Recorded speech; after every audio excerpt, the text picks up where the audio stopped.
Je vais copier-coller mon prompt. Donc ça, c'est le prompt que j'avais utilisé. Je vais peut-être le réutiliser. Comme je dis, c'est pas hyper peaufiné, mais bon, c'est pas mal. Hop. Et allons sur ce truc-là. Alors, il y avait... Ça c'était mon truc où j'avais donné à ChatGPT. Je sais pas, je pourrais peut-être vous le grossir un petit peu. Je vais cacher ça comme ça. Il y a plus d'espace. Voilà. Hop. Voilà, c'est pas mal, là, vous voyez bien. Donc, pour faire écrire dans le style d'Enthoven, j'avais fait ça dans la vidéo, j'avais pris une sélection de beaux passages d'Enthoven, très, très enthovenesques. Enfin, honnêtement, j'ai même pas lu l'entièreté de ce que j'ai mis dans ce prompt. C'est plein de passages d'Enthoven que j'avais récupéré sur Babelio. Si vous voulez essayer de faire la même chose, vous allez sur Babelio. Il y a attendez, c'est dans... il y a un truc avec les citations. Ajouter une citation, c'est où? Ah voilà, citation. Donc vous avez 220 citations d'Enthoven. Alors j'ai pas pris 220 citations d'Enthoven, hein, c'est un peu trop. De toute façon, il y a une limite dans la taille du prompt. On peut mettre plusieurs prompts à la suite, mais au bout d'un moment, c'est pas très intéressant. Et donc, quand on utilise tout ça, quand on en met plein comme ça, à la fin, on peut lui dire, vas-y, écris dans le même style. Je vais modifier ce truc-là pour pouvoir le faire. Où est-ce qu'on fait pour modifier? Je crois pas. Je peux modifier là? Non? Où est-ce qu'on modifie? Ah, c'est là. Donc, on peut mettre le sujet du jour. Donc, le sujet du jour, c'était, par exemple, il y avait sujet 1. Attendez, c'était là. Le bonheur est-il affaire de raison? Voilà. Le bonheur est-il affaire de raison, par exemple. Donc, le bonheur est-il affaire de raison? Et donc, on va avoir déjà, par exemple, ça peut être un bon point de départ, quelques pensées profondes et paradoxales d'Enthoven autour de ce thème-là. Voyons ce que ça donne, par exemple. Le bonheur, souvent présenté comme le but suprême de la vie, est-il en réalité l'otage de la raison ou sa véritable finalité? Voici une question à l'épicentre de la condition humaine. C'est pas mal, on sent que quand même là, niveau style, c'est pas la même chose que le ChatGPT de base, hein. Voici une question à l'épicentre de la condition humaine. Bien qu'à première vue, le bonheur semble être le fruit de la pure émotion, ce n'est qu'en interrogeant les ressorts profonds de notre entendement que nous nous rendons compte de l'intrication inévitable du bonheur et de la raison. C'est très creux, honnêtement. J'aime pas trop, c'est assez creux, là. Le bonheur est-il... D'ailleurs, peut-être avant de partir sur ces trucs-là, on pourrait se demander qu'est-ce qu'on attendrait du traitement d'un tel sujet? Le bonheur est-il... C'est quoi la formulation? Le bonheur est-il affaire de raison? Genre, est-ce que... Donc, c'est pas un sujet évident, honnêtement, moi. Je serais pas hyper inspiré. L'autre sujet était plus amusant sur vouloir la paix, vouloir la justice. Voyons, lisons la suite. Le bonheur est souvent tenu en laisse par la raison. Mais qui est vraiment le maître de l'autre? Ah voilà, ça quand même, c'est pas mal formulé, là. Je suis assez content de ce truc-là, là. Il n'est pas rare de voir la raison conduire au sacrifice du bonheur immédiat en faveur d'un bénéfice futur. N'est-ce pas elle qui, lorsqu'elle est écoutée, nous fait prendre la peine de s'instruire, de travailler, de se priver d'un plaisir éphémère pour une gratification plus lointaine? Il est donc aisé de penser que la raison est la gardienne du bonheur, sa régente, mais peut-être aussi sa geôlière. Bon là franchement, on a un truc qui peut sonner comme une introduction de dissertation. On va garder ça là. Hop, je vais le mettre en haut. Peut-on toutefois considérer le bonheur comme une pure affaire de raison? Alors, il n'y a pas de suite entre les trucs, hein, parce que là, l'idée, c'est que je lui ai demandé de faire des paragraphes autour de ce thème-là, dans le style d'Enthoven. Donc, on n'est pas encore en train d'essayer de faire une dissertation. Après, je pense qu'on va essayer de piocher 2-3 trucs comme ça, et ensuite, on va essayer de construire une dissertation en utilisant la méthode, en utilisant le prompt qui décrit la méthode.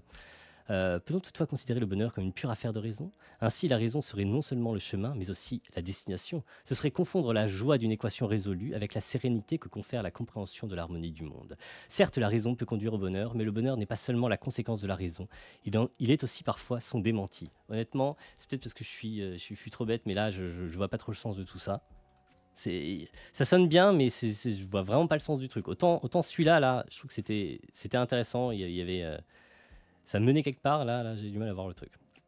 La raison, si précieuse soit-elle, ne nous protège pas toujours de l'abîme. Car le bonheur, n'est-ce pas aussi accepter d'être parfois irrationnel, d'épouser des causes perdues, d'aimer sans mesure, de croire sans preuve?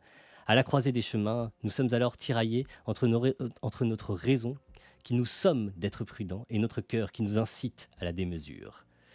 Le bonheur, ne serait-ce pas cette harmonie précaire, cette navigation délicate entre ces deux îles de notre être?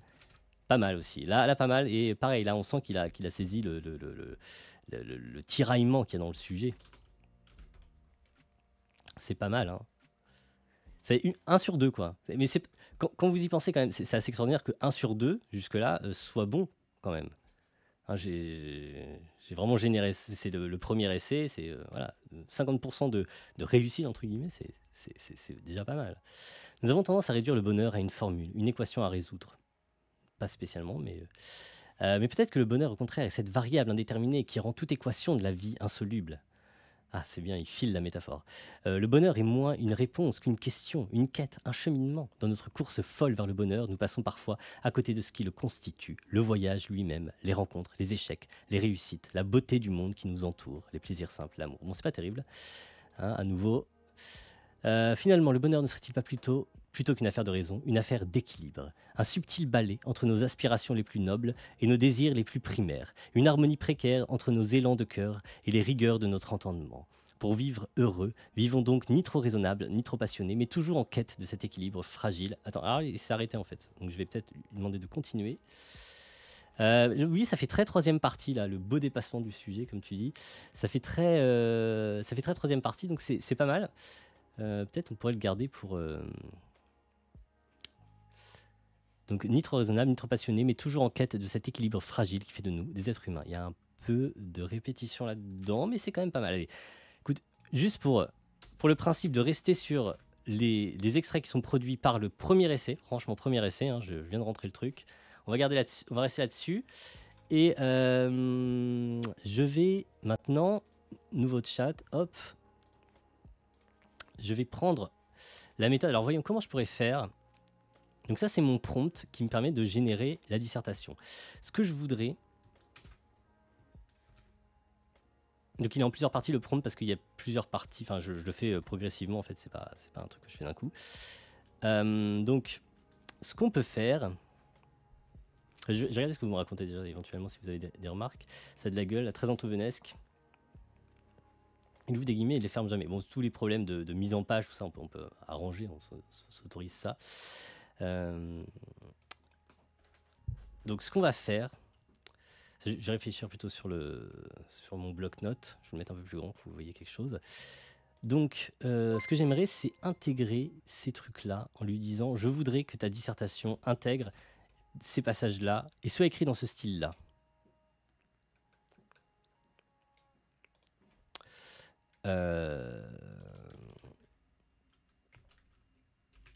Je vais peut-être simplement ajouter ça. Que ta dissertation... Non, je vais plutôt le mettre au début. Ou attends, non, je vais attendre le moment où je vais rédiger. Parce qu'en fait, là, mon prompt, il est un peu particulier. Je lui demande pas tout de suite de rédiger. Je lui dis d'abord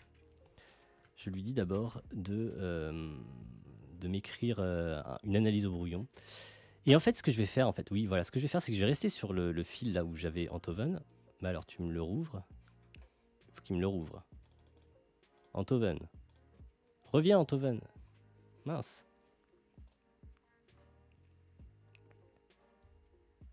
La chaîne de Ludo Salen propose un système pour faire un long texte avec des chapitres. Je passe le bac philo avec ChatGPT.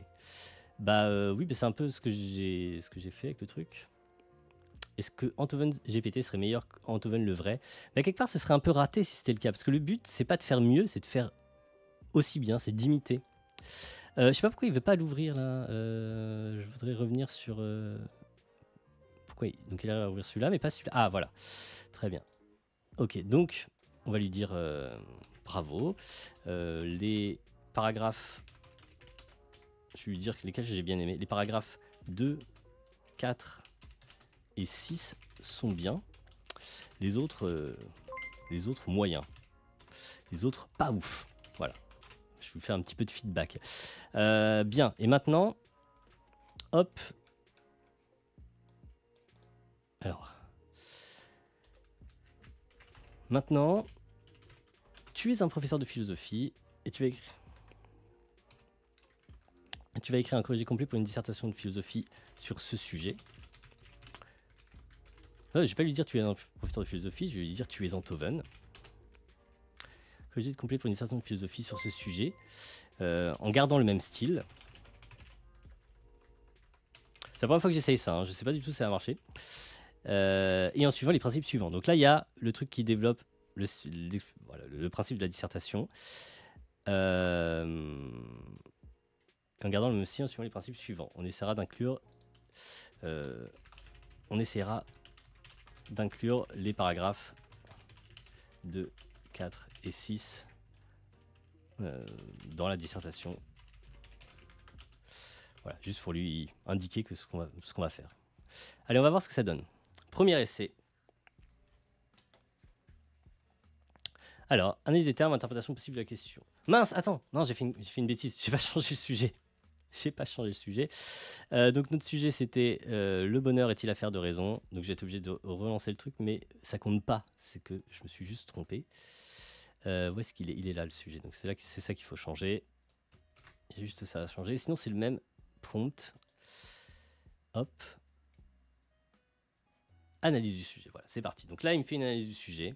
Alors, la raison pour laquelle je fais comme ça, c'est que si tu demandes directement d'écrire une dissertation, bah, ça va te produire des moins bons résultats parce qu'en fait, le fait de décomposer le truc pas à pas, ça lui permet de ne pas partir dans une mauvaise direction. Enfin, de limiter les chances de partir dans une mauvaise direction, tandis que, si vous voulez, c'est un petit peu comme si vous lui demandez de faire un problème de mathématiques qui est un peu complexe et vous lui demandez de commencer par donner la réponse. Et le problème, c'est comme c'est un outil qui fonctionne comme de la prédiction de prochains tokens, de prochains mots, bah, si vous lui demandez directement de prédire la solution du problème, c'est relativement difficile parce qu'il faut seulement à partir de ce qui précède, c'est-à-dire l'énoncé du problème, immédiatement prédire le résultat.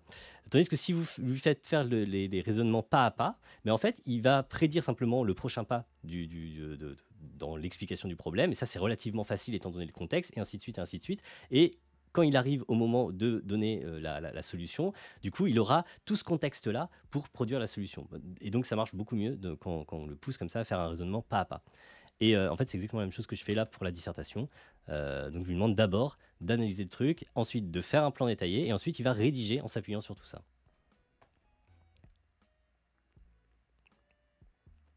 Donc, ce que je vais faire, si je sais ce que je vais faire juste après, c'est que je vais lui dire, voilà, là, les 3 paragraphes, je vais lui demander à quel moment du plan, comme ça, c'est même pas moi qui choisis, à quel moment du plan penses-tu pouvoir placer chacun de ces 3 paragraphes?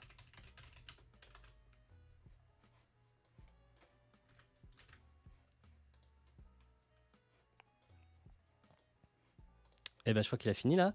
Alors, est-ce que c'est bien son plan? Voyons, le bonheur comme produit de la raison. Explication. Attends, je vais lire ça. Bon, c'est un peu trop long, son analyse. Juste lire son plan. Le bonheur comme produit de la raison. Explication de la position philosophique qui associe le bonheur à la raison. Stoïcien, lumière. Lumière? La mort fait partie Chelou. de la vie. Il faut bien mourir de quelque chose. Merci à toi, Cizazel, qui a pris un abonnement Prime. Le bonheur comme produit de la raison. Alors, stoïcien, ok. Lumière, je trouve ça un peu chelou. Mais je vais pas tricher, on va rester sur ce premier essai. Argumentation, ouais. Franchement, ça a l'air pas terrible son truc. Explication de la position philosophique qui voit le bonheur comme indépendant ou même contraire à la raison. Ouais, romantique, existentialiste, pourquoi pas. Comme un équilibre entre la raison. Ouais, franchement, c'est ultra plan-plan. C'est ultra plan-plan. Je suis un peu déçu, mais allez, je vais rester sur ce premier...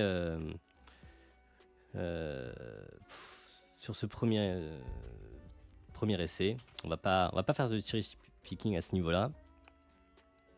Je vais faire donc ce truc-là où je vais lui demander à quel moment il pense pouvoir intégrer ces différents paragraphes.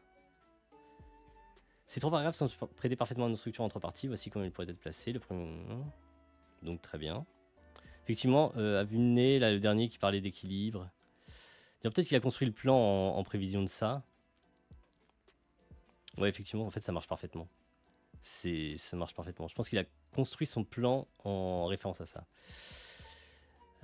Ok, donc, et ensuite, ce qu'on va faire, c'est bon, je vais lui demander d'écrire paragraphe par paragraphe. partie par partie.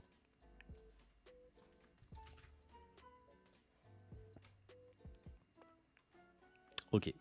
Et juste, peut-être, je vais simplement à chaque fois rappeler, écrit dans le style de Raphaël Enthoven. Raphaël Enthoven. Inspire-toi des citations du début de la conversation. C'est pour essayer d'améliorer le style, parce que là, je pense qu'il a peut-être un peu perdu la référence à Enthoven avec tout ce que j'ai rajouté entre-temps pour avoir la dissertation. Je vais copier ça pour le rajouter. Hop. J'ai pas fermé la parenthèse, mon Dieu. Alors, hop, on va le laisser écrire. Je vais rajouter ça là. Donc là, normalement, il m'écrit une première partie. Je vais essayer de pas la lire, comme ça je dirais l'ensemble à la fin, quand ce sera fait. Voilà. On va faire ça.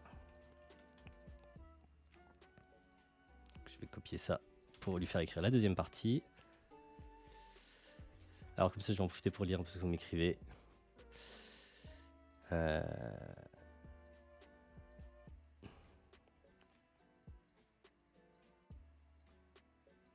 Est-ce que je pourrais faire corriger la dissertation par un prof qui ne connaît pas le rédacteur? J'ai pas de prof sous la main là à qui je pourrais demander de corriger la dissertation. Malheureusement. D'autant plus que les profs là en ce moment, ils vont recevoir leurs 130 copies d'un coup et, demain. Donc je pense qu'ils n'ont pas envie de corriger les fausses copies. C'est pas ce qui les amuserait le plus.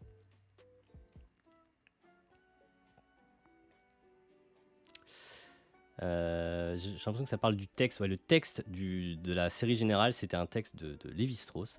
Et c'est qui n'avait rien à faire là. Enfin, je comprends pas, mais le choix des textes, c'est tellement souvent n'importe quoi. Hop, je lance pour la deuxième partie. Je vais juste copier-coller ça et le placer. Hop. Putain, je vais faire un nouvel onglet. C'est vrai qu'on peut faire des onglets dans le bloc-notes maintenant. Je sais pas, peut-être ça fait longtemps qu'on peut, mais ça fait longtemps que je l'ai remarqué.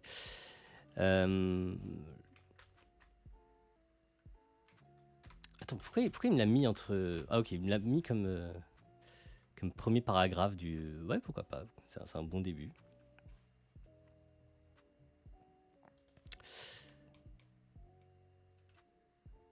Hop, deuxième partie.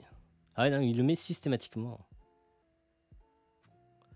Il le met systématiquement au début. Je pense qu'il a pas bien pigé ce que je voulais qu'il fasse. Je voulais qu'il le glisse dans le truc, pas forcément au début. Et surtout, il le traite comme une citation qu'il met entre guillemets, alors que c'est pas l'idée. Mais bon, pourquoi pas. On va voir ce que ça donne. Je pense que ça peut quand même donner un résultat assez intéressant, surtout bon, quand tu te dis qu'on est en train de le générer en littéralement 5 minutes.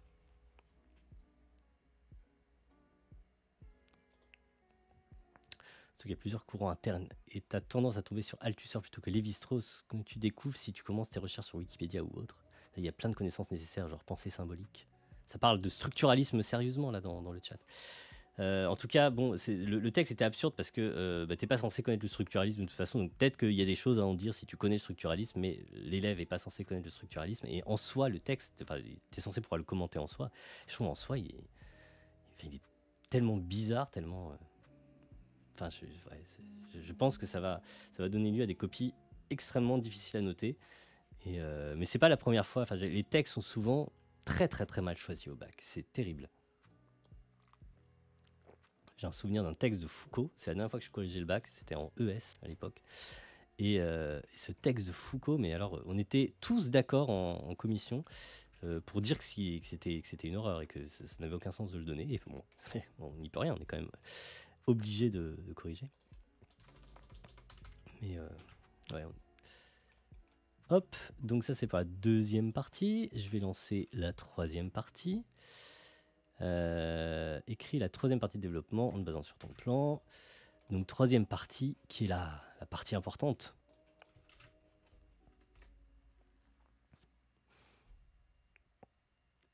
Hop.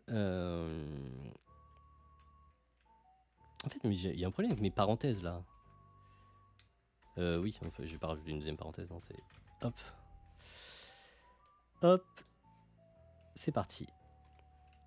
Je vais juste remettre en forme les choses parce que j'aime pas cette façon de... Enfin si, ouais, pourquoi pas, je vais laisser comme ça. En fait, j'aime pas, je préfère quand c'est collé. Faire comme ça.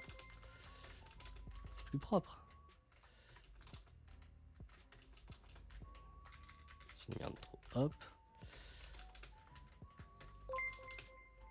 Et voilà. Mais c'est des parties assez longues d'ailleurs hein, qui me fait là. C'est vraiment la copie de 12 pages qu'on n'a pas envie de lire.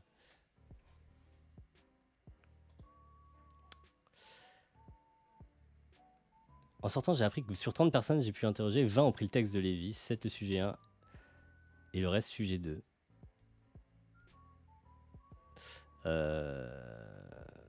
Ouais, sur 30 personnes, donc eh ben, ça va être joyeux, ça va être très joyeux en correction. C'est très bizarre, mais en fait, il y a ce truc-là, il y a une sorte de réputation que le texte... Il y a beaucoup d'élèves même qui se préparent que pour le texte, en pensant que c'est plus simple.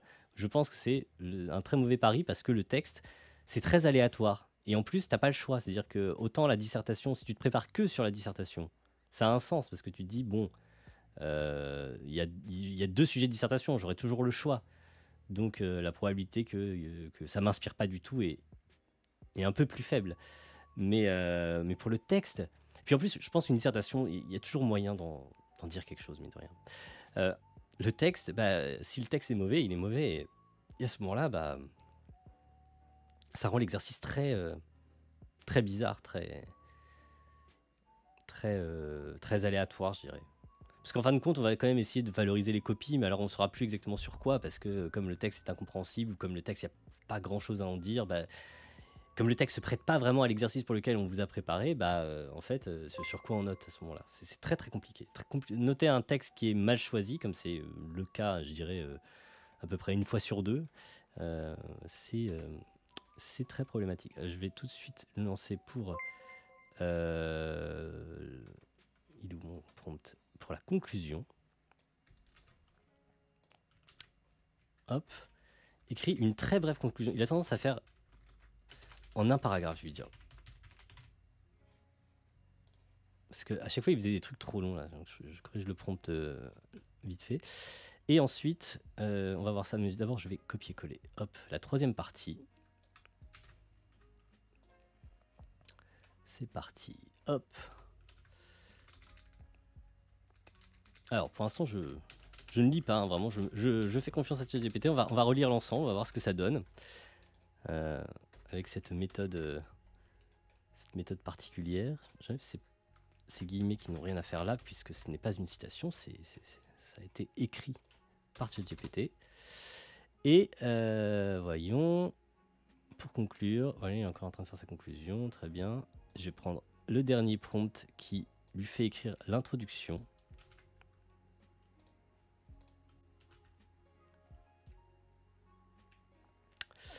Hop, est-ce que c'est fait? Ouais, c'est bon. Et après ça, on aura une dissertation complète. Bah, c'est bien, là, il a fait une conclusion brève. Très bien, c'est ce qu'il faut. Faut pas... La conclusion, c'est un paragraphe, ça doit être rapide.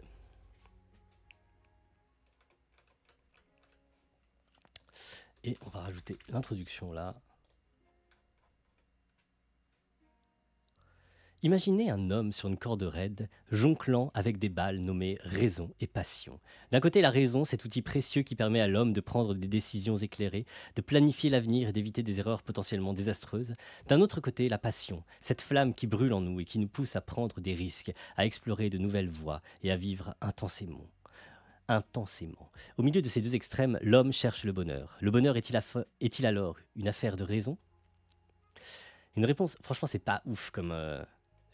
c'est pas très bon là comme introduction, c'est terrible. Il est en train de gâcher tout alors qu'il avait il avait fait un bon paragraphe qui pouvait servir d'introduction tout à l'heure. Une réponse de sens commun pourrait être affirmative. Il semble en effet que la raison soit ce qui nous permet d'agir de manière à maximiser notre bonheur sur le long terme, de privilégier le bonheur durable à des plaisirs éphémères, de peser les conséquences de nos actions avant de les entreprendre. Cependant, cette idée est contestable. La raison, si précieuse soit-elle, ne nous protège pas toujours de l'abîme. Le bonheur n'est-il pas aussi une affaire de passion, d'élans irrationnels, d'émotions démesurées?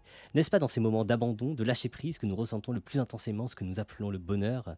Ainsi se pose un problème. Le bonheur est-il vraiment une affaire de raison ou bien la raison est-elle trop restrictive, trop contraignante pour nous permettre d'accéder à un véritable bonheur? Pour explorer ce problème, notre dissertation sera divisée en 3 parties. Nous commencerons par examiner la thèse selon laquelle le bonheur est une affaire de raison, avant de nous pencher sur l'antithèse qui met en avant le rôle de l'irrationnel dans la quête du bonheur. Enfin, dans une 3e partie, nous proposerons une synthèse qui cherche à dépasser cette opposition en envisageant le bonheur comme une affaire d'équilibre entre raison et passion.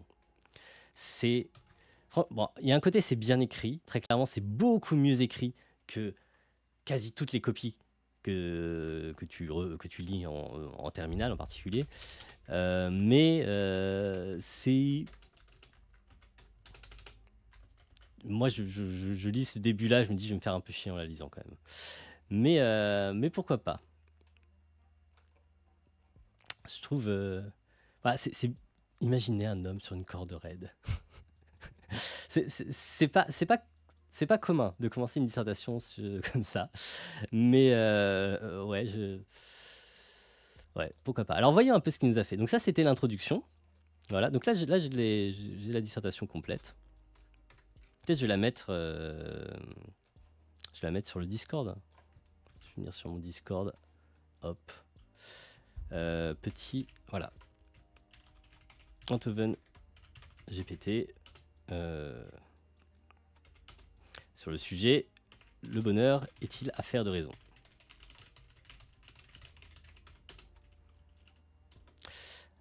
Presque sans cherry picking en fait, parce que à part le cherry picking du début où on a choisi sur les 6 citations, 3 citations qui nous semblaient meilleures.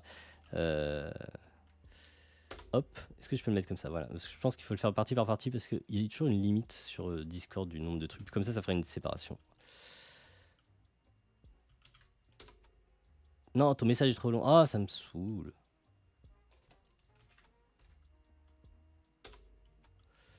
Hop. Ça.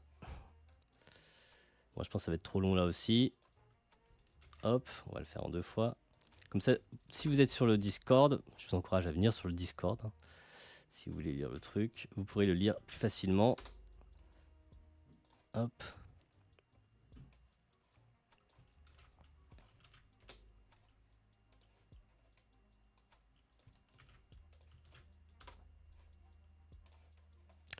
Pour conclure, et voilà.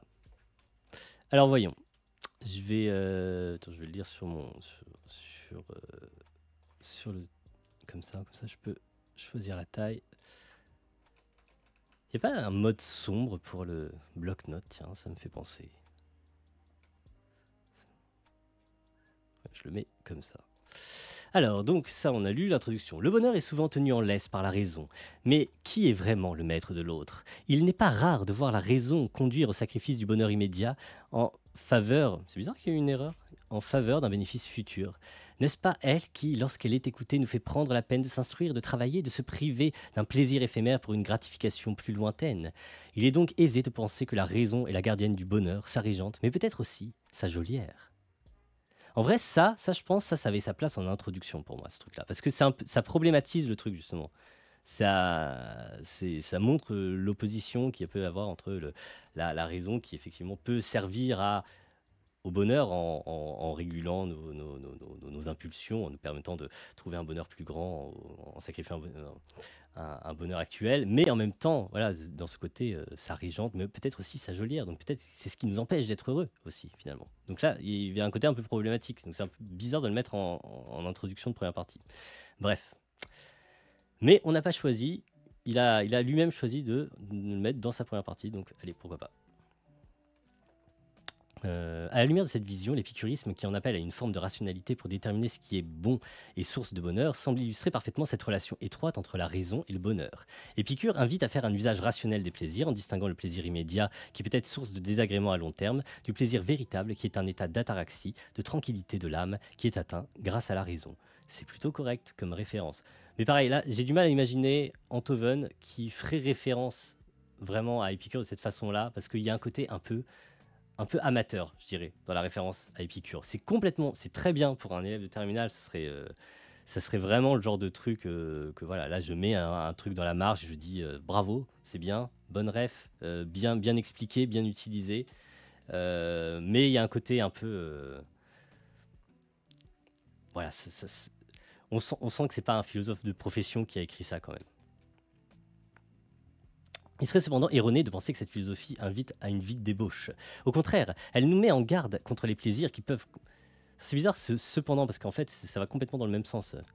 Ce serait plutôt un en effet qu'il faudrait mettre ici, il me semble. Bon, bref.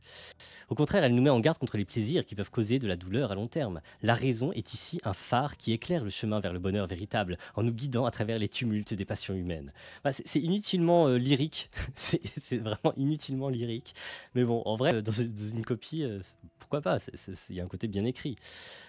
Toutefois, l'approche épicurienne, comme d'autres philosophies basées sur la raison, ne considère que les plaisirs et douleurs immédiats à court terme. Elle néglige une dimension importante. Attends, ne considère que les plaisirs et douleurs immédiats ou à court terme. Bah non, justement pas. C'est bizarre. Elle néglige une dimension importante du bonheur, la capacité à éprouver de la joie en dépit de la douleur, et à poursuivre un bonheur à long terme en dépit des défis. Mais pas du tout. Donc il y a un petit peu. Alors je peux comprendre le côté.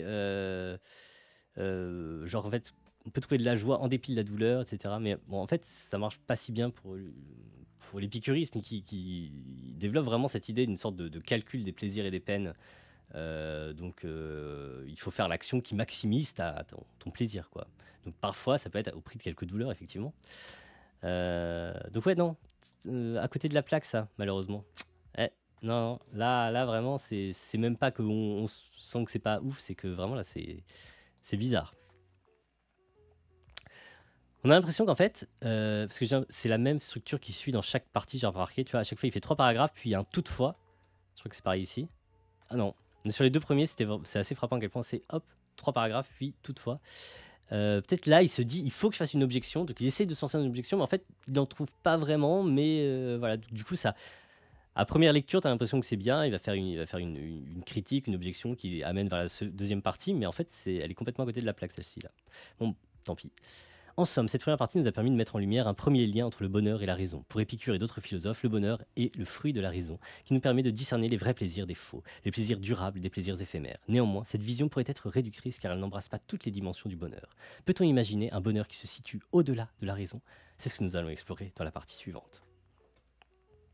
Bon, c'est un peu lourd comme transition, mais en vrai, c'est bien. Vaut mieux être trop lourd que passer trop vite sur les transitions. C'est assez important de faire une espèce de petit bilan, surtout le côté petit bilan, et ensuite, hop, introduire pour la partie suivante.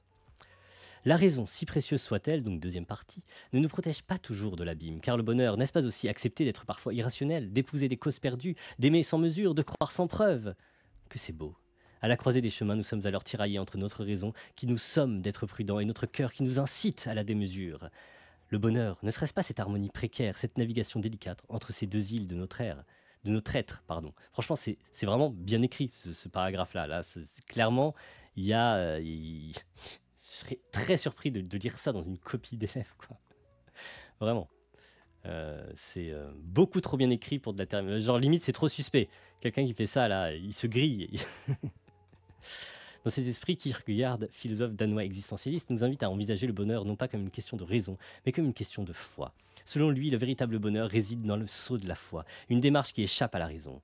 Dans Crainte et tremblement, il illustre cette idée à travers l'histoire d'Abraham qui, en acceptant de sacrifier son fils Isaac sur l'ordre de Dieu, va au-delà de la morale et de la raison pour atteindre un bonheur spirituel inégalé. Alors, honnêtement, je ne suis pas un grand connaisseur de Kierkegaard, et si je trouvais ça dans une copie, j'aurais totalement la flemme parce que ça ressemble.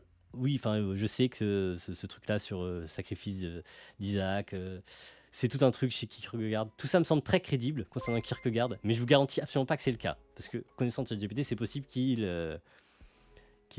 hallucine un peu. Donc, voilà. Mais ça me paraît tout à fait OK pour une dissertation de terminale. Hein. Ce n'est pas une réfutation totale de la raison, mais plutôt une affirmation que le bonheur peut se trouver dans l'acceptation de l'irrationnel, du transcendant. Ce qui est en jeu ici, c'est une forme de bonheur qui échappe au calcul rationnel, qui dépasse les plaisirs et les douleurs immédiats et qui requiert un engagement total. C'est assez creux, hein, franchement, c'est assez creux. Ça fait bien illusion, mais c'est quand même assez creux comme paragraphe. Toutefois, cette idée peut nous mener à une impasse. Si le bonheur est totalement irréductible à la raison, comment pouvons-nous le distinguer du désespoir ou de la folie? Un saut dans l'irrationnel pourrait nous mener à un bonheur véritable, mais il pourrait aussi bien nous plonger dans l'abîme. Il y a tout ce truc-là de plonger dans l'abîme depuis... ouais, je sais pas d'où il sort ça, c'est pas transparent du tout comme formule, plonger dans l'abîme. C'est assez bizarre. C'est même surécrit. Oui, il y a un petit côté comme ça, ouais. Mais après, bon, c'est plutôt... En un sens, c'est quand même plutôt une qualité, mais... Enfin, ça dépend. C'est-à-dire, quand c'est creux... Là, en l'occurrence, c'est pas creux en plus. Hein. C'est surécrit, mais c'est pas... Voilà, ça développe bien une nouvelle idée qui n'était pas là avant, donc c'est pas inutile. Ce passage-là, il est un peu plus inutile, je dirais. Il semble donc que la raison est encore un rôle à jouer dans notre quête du bonheur. Cette seconde partie nous a permis de questionner la relation entre le bonheur et la raison. Si la raison peut nous guider vers un certain type de bonheur, il semble que le bonheur véritable requiert parfois une démarche qui va au-delà de la raison. Cependant, cette approche peut être problématique car elle ne fournit pas de critères clairs pour distinguer le bonheur de la folie. Faut-il alors trouver un juste milieu entre la raison et la passion? C'est la question que nous explorerons dans la troisième et dernière partie. En vrai, là, il faut vraiment les virer, ces phrases. Ça. Genre, je pense qu'on peut par principe se dire à chaque fois on enlève ça parce que ça sert à rien, c'est lourd. Voilà. Ça reste des modifications très mineures. Hein. Finalement. Allez, on va terminer sur quoi là? Je crois que ça va être sur Aristote, il avait annoncé. Finalement, le bonheur ne serait-il pas plutôt une affaire de raison plutôt qu'une affaire de raison, une affaire d'équilibre, un subtil balai entre nos aspirations les plus nobles et nos désirs les plus primaires, une harmonie précaire entre nos élans de cœur et les rigueurs de notre entendement. Pour vivre heureux, franchement, l'élève qui sort entendement, ça va pas. On n'est plus au XVIIe siècle, ça va, on parle plus d'entendement. 18e, je sais pas à quel moment on utilisait le plus entendement. Pour vivre heureux, vivons donc ni trop raisonnables, ni trop passionnés, mais toujours en quête de cet équilibre fragile qui fait de nous des êtres humains. L'inspiration, pour ce point de vue, nous vient d'Aristote dans son Éthique à Nicomaque. La vertu et donc le bonheur résident dans le juste milieu, dans l'équilibre entre deux extrêmes. La vertu. Alors, faudrait expliquer ce lien entre vertu et bonheur, d'autant plus qu'il est loin d'être simple chez Aristote. Parce que ce qu'il dit, en fait, est vrai de la vertu et pas exactement du bonheur. Cette notion, connue sous le nom de doctrine du juste milieu, offre un cadre précieux pour penser le bonheur dans notre contexte. Ce n'est pas simplement une question de raison ou de passion, mais un équilibre délicat entre les deux. Il est pertinent ici de mentionner Spinoza. Ça manque un peu de développement, je dirais, sur Aristote. Ça peut être pertinent de ce côté, effectivement, le juste milieu, finalement. Comme le défaut de raison serait un vice, l'excès de raison serait un vice aussi. Et donc, il faut une quantité appropriée de raison, je dirais. Ça peut être assez aristotélicien dans l'idée, c'est pas mal, mais c'est un peu pas assez développé là. Il est pertinent ici de mentionner Spinoza qui, dans son éthique, conçoit le bonheur comme un équilibre entre les passions qui nous animent et la raison qui nous guide. Il ne s'agit pas de supprimer ou de nier nos passions, mais de les comprendre, de les intégrer dans notre vie de manière équilibrée. En ce sens, le bonheur serait une question d'harmonie, une question de modulation de nos désirs, de nos pensées rationnelles, pour atteindre un équilibre productif. Mais Spinoza, en fait, c'est un coach en développement personnel. Je savais pas. Bon, ça me paraît être du Spinoza un petit peu, un petit peu raccourci quand même. Un petit peu tiré vers le coach en développement personnel, ce qui est probablement pas tout à fait juste, mais allez, c'est pas grave, c'est qu'une copie de terminale normalement. En bref, le bonheur ne serait pas une affaire strictement rationnelle ou irrationnelle, il serait plutôt une danse délicate entre la raison et la passion, entre le cœur et l'esprit. Le bonheur requiert une dose de raison pour nous orienter, mais il a également besoin de passion pour nous donner de l'élan. Dans cette perspective, le bonheur est une affaire d'équilibre, de modération et d'harmonie. Comme c'est beau. En conclusion de cette troisième partie, nous pouvons dire que le bonheur, en fait, en général, il faut virer ça parce que il reprend le truc là. On va voir. Nous pouvons dire que le bonheur n'est ni uniquement affaire de raison ni de déraison, c'est une affaire d'équilibre entre les deux, une manière harmonieuse de vivre avec nos passions et nos pensées rationnelles. Le bonheur tel que nous le comprenons maintenant est un état de vie en harmonie. Tu te répètes trop là. Hein, allez, juste pour le principe, j'enlève la dernière phrase parce que tu te répètes toujours trop dans ta dernière phrase de partie. Conclusion. Pour conclure, le bonheur, cette aspiration fondamentale de l'homme, n'est ni la chasse gardée de la raison, ni l'exclusivité de la passion déraisonnée. C'est quand même bien formulé. Ça aussi, je trouverais ça très remarquable dans une copie de Terminal. C'est un état d'équilibre subtil et fragile, une chorégraphie complexe entre nos pulsions les plus primitives et nos idées les plus raffinées. Il se répète un petit peu, c'est le problème. Souvent, des modèles de langage, ils se répètent. Comme dans une mélodie bien composée, le bonheur réside dans la justesse de notre modulation entre ces deux notes de notre existence. Ainsi, c'est beau, c'est un peu creux, mais voilà. En fait, c'est bien, mais ça se répète trop. Ouais. Il faut ajouter une nouvelle idée, en fait. Quand tu fais une nouvelle phrase, il faut qu'il y ait une nouvelle idée, ou alors vraiment que ça apporte quelque chose au niveau de l'explication, mais là, ça apporte rien, c'est du brodage pur. Ainsi, loin de se laisser réduire à une simple affaire de raison, le bonheur invite à une danse entre la raison et l'irrationnel, dans laquelle chaque pas compte, chaque mouvement est important. Le bonheur est bien plus qu'une affaire de raison, c'est une affaire d'harmonie, d'équilibre et de sagesse. Vraiment raté cette conclusion. En fait, raté parce que le but de la conclusion, c'est pas de broder comme ça sur juste l'idée finale, mais c'est de rappeler le parcours. Normalement, c'est ce que je mets dans le prompt. Hein. Attends, qu'est-ce que j'ai mis dans mon prompt pour la conclusion ? La conclusion de la dissertation résume rapidement l'ensemble du développement. Très clairement, il n'a pas fait ça. Et rappelle la réponse apportée en fin de troisième partie. Voilà, c'est ça qu'il devrait faire. Et il a effectivement rappelé la réponse apportée en fin de troisième partie. Il n'a pas du tout rappelé l'ensemble du cheminement qui a amené. Donc voilà. Ce que tu pourras faire dans le style d'Onfray. Ah, mais ça pourrait être assez amusant. Ce qu'il me faudrait, c'est que tu... Parce que là, c'est difficile à... Peut-être je peux essayer sur Babelio. C'est trouver plein d'extraits de Onfray. Et pour pouvoir initier le style, on va pouvoir le lancer sur le style. Mais c'est une bonne idée. Très bonne idée, ça. Onfray, ça pourrait marcher parce qu'il a un style assez identifiable, quoi. Avec des phrases un peu courtes et assez sentencieuses. Style d'Isbrice Amerkan. Non, on va pas se faire mal à ce point non plus. On va quand même se respecter un petit peu. On va pas faire dans le style d'Isbrice Amerkan.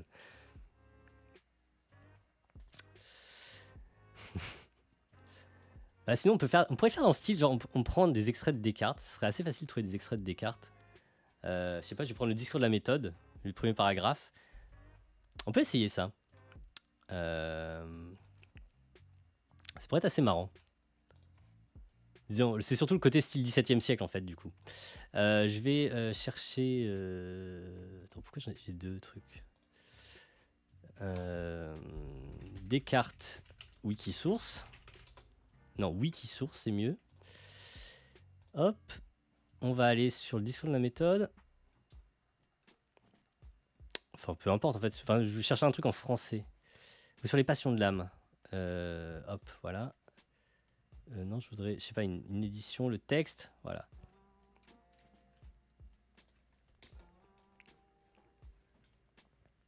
On va prendre... je vais faire un nouvel onglet, hop. Donc je vais prendre... Pourquoi il y a des... il y a des numérotations de pages. Hop, je vais en prendre un petit peu. Alors je sais plus quelle est la limite exacte. Je fais un peu ça au jugé. On peut pas mettre un prompt énorme. Peut-être je vais chercher... Attends, mais en fait Babelio, je pense que c'est une bonne solution pour plein de trucs. Parce que je pense qu'il y a des cartes là-dedans. Ouais, il y a des cartes. Et je pense qu'il y a des citations. Ah non, ok.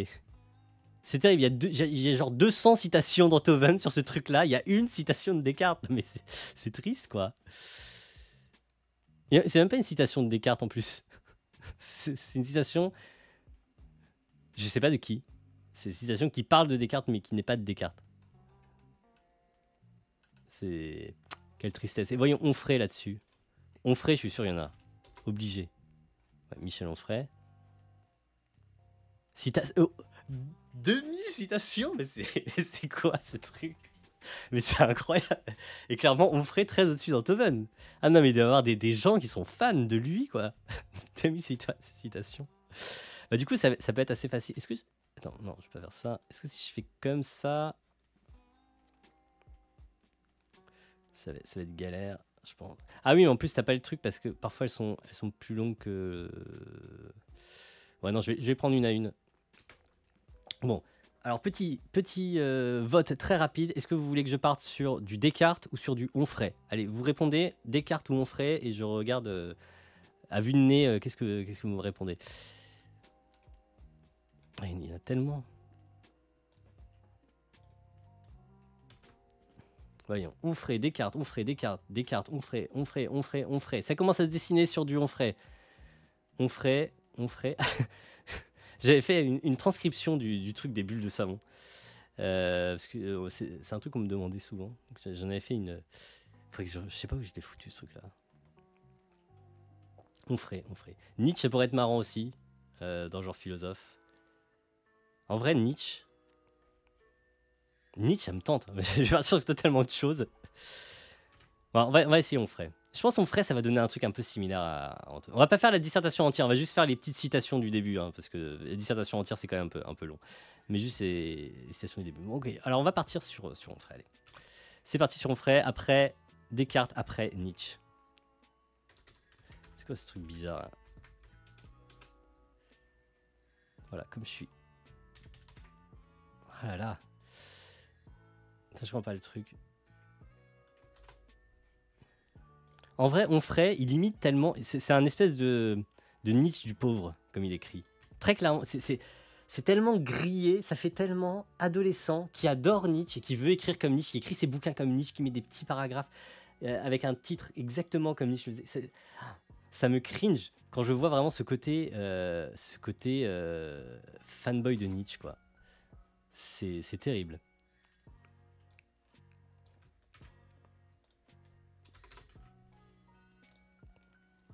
Non pas que je lise beaucoup de Onfray, ça fait bien longtemps maintenant. Une époque, j'en ai lu quelques-uns quand même. Hein.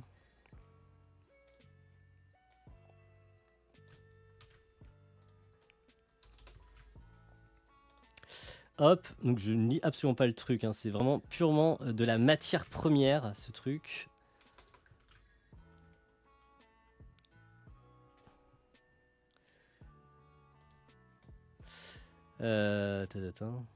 Et c'est le best-of, hein. C'est une sorte de best-of d'Onfray, là.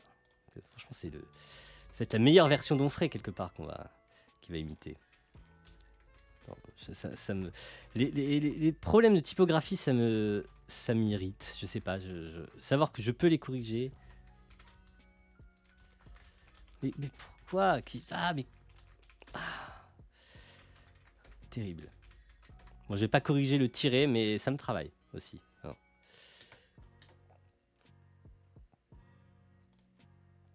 Hop, encore ça, on va dire. Je vais prendre 3 petits points. Bon, juste un point, ça ira. Hop. Quoi d'autre? Encore celui-là.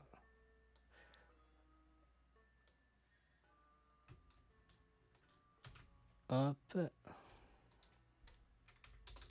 Ouais, ça fait déjà pas mal, non? Oh, il y a encore moyen d'en mettre un peu plus. Allez, une grosse là.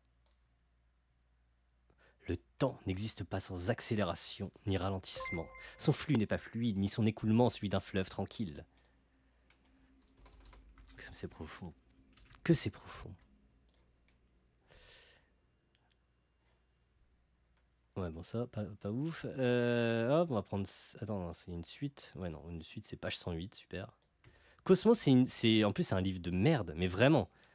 Enfin, c'est dans ce genre de livre où il développe ces trucs vitalistes, mais enfin, c'est un livre de plus ou moins pseudo-science et pseudo-philosophie en plus. Enfin, j'avais lu des passages, enfin, parce que je cherchais des passages d'Onfray où il parle un peu du vivant.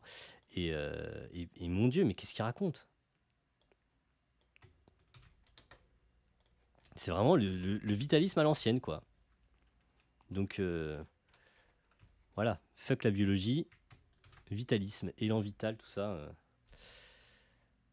Qu'est-ce que je fais? Non, c'est pas du tout ça que je veux faire. ChatGPT, voilà, hop. Donc, mon prompt, ça va être un truc du genre... qu'est-ce que je mettais d'ailleurs? Qu'est-ce que je mettais? Je crois que c'était genre, voilà des passages de Michel Onfray.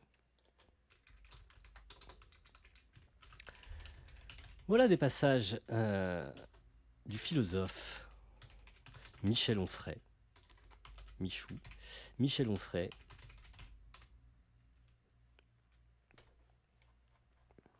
Hop, je vais peut-être mettre une espèce de séparation. Je sais pas, 3 trucs. Qui prennent bien que là, ensuite, c'est plus des passages. Attends, peut-être je vais mettre pour qu'ils comprennent bien que c'est des trucs séparés à chaque fois. Je vais mettre... Je sais pas si ça sert à grand chose. Mais je me dis, parce que faut pas qu'ils croient que... Faut pas qu'ils croient... voilà, qu'est-ce que je raconte. Faut pas qu'ils croient que c'est un texte qui se suit, parce que ça n'aurait strictement aucun sens. Voici des passages extraits de diverses œuvres du philosophe Michel Onfray. Je préfère qu'ils se prennent les choses très au sérieux. Hein. Écrit dans le même style, quelques paragraphes sur divers paragraphes. Je vois qu'il en a écrit. Écrit dans le même style, divers paragraphes sur le sujet. On va faire l'autre sujet, tiens. Tant qu'à faire, on va passer sur l'autre sujet. C'était quoi déjà l'autre sujet? Vouloir la paix, est-ce vouloir la justice? Sujet un peu bizarre, mais ouais, je trouve ça pas inintéressant. Il y a un côté... ouais, je trouve assez sympa, honnêtement, ce sujet. Je pense que si j'avais dû faire l'épreuve, j'aurais choisi ce sujet, je pense. Voyons. Je suis là. Non, oui, non, c'est pas là. Ah non, c'est voilà, bloc-notes sur le sujet. Non, c'était pas du tout ça. Sur le sujet, en fait, je l'ai pas copié-collé. Vouloir la paix, est-ce vouloir la justice?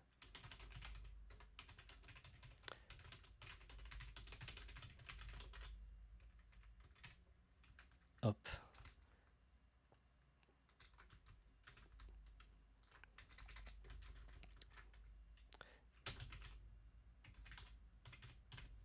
Attends, écrit dans le... Je sais pas comment le formuler le truc. Je me suis dit, sur le sujet. Voilà. Moi, si je vais essayer comme ça, on va voir ce que ça donne. Hop, donc je suis sur GPT-4. C'est important de mettre GPT-4 hein, parce que GPT-3.5 marche vraiment pas aussi bien. Ok, mon truc est pas trop long, ça va. Il l'accepte. Alors, voyons. C'est parti. La soif pour la paix, souvent proclamée, toujours invoquée, trouve sa véritable essence dans un étrange paradoxe. Cette paix véritable est intimement liée à la justice. Or, la justice, en toute vérité, ne s'obtient pas toujours par la tranquillité. J'aime bien le « en toute vérité » qui est totalement inutile, mais qui est très dans l'esprit assez sentencieux d'Onfray. Je trouve que c'est belle petite touche. Or, la justice, en toute vérité, ne s'obtient pas toujours par la tranquillité, mais parfois par la turbulence, par l'agitation de l'océan social et le fracas des revendications. Par conséquent, vouloir la paix, est-ce vraiment vouloir la justice?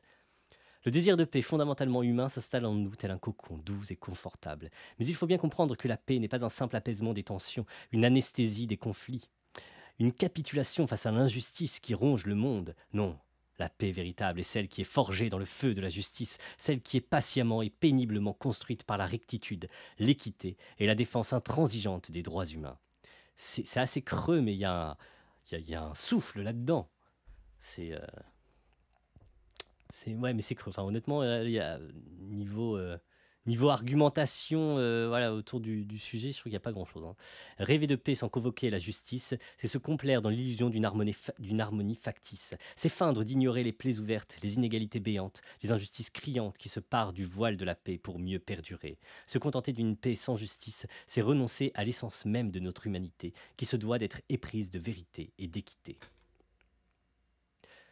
Pareil, c'est très... Mais je trouve ouais, il a bien chopé quelque chose du style d'Onfray qui est d'être assez... un côté un peu vindicatif, un peu comme si tu avais vraiment du courage d'écrire des choses pareilles, même si fondamentalement c'est quand même très creux, tout ce qu'il raconte là.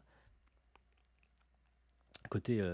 c'est lyrique, mais c'est pas le même lyrisme que celui qu'on avait avec Antoven. Si la justice est l'unique voie qui mène à la paix véritable, alors elle est un combat. Elle est ce labeur incessant qui bouscule l'ordre établi, qui renverse les puissances arrogantes, qui donne une voix à ceux que le monde voudrait réduire au silence.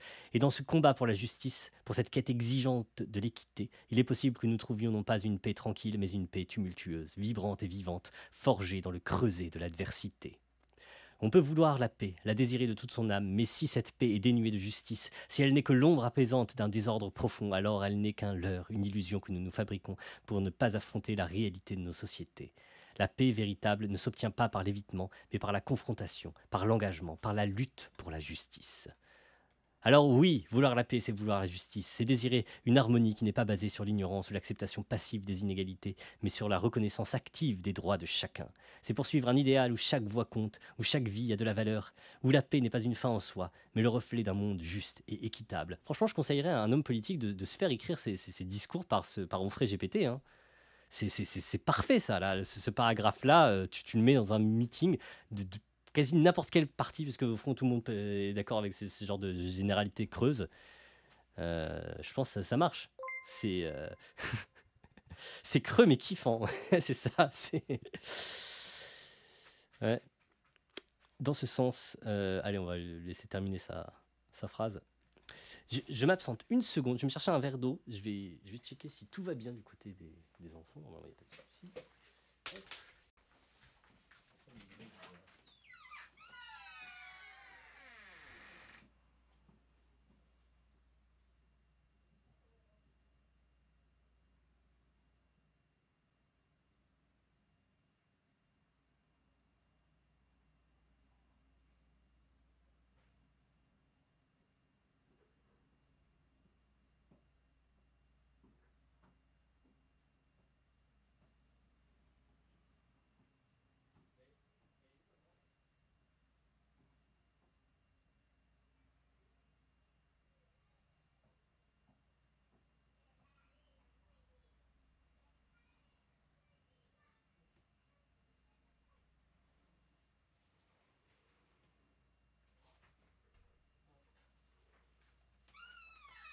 Et voilà.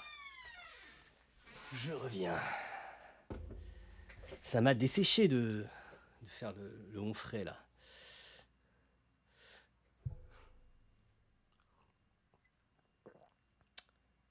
Pourquoi je mets mes écouteurs d'ailleurs, en fait, parce que j'ai aucun retour.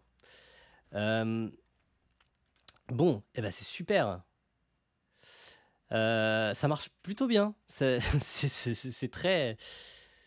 Alors, j'ai pas lu la fin de celui-là. Dans ce sens, il n'est plus que jamais nécessaire de repenser notre conception de la paix, de l'extraire de ce romantisme béat qui la rend impuissante face aux réalités du monde. Si nous voulons la paix, nous devons vouloir la justice. Et pour vouloir la justice, nous devons être prêts à perturber la fausse quiétude, à briser le statu quo, à remettre en question ce qui est établi. Seule alors, la paix ne sera pas une simple trêve, mais un état d'être durable, ancré dans le respect et la dignité pour tous.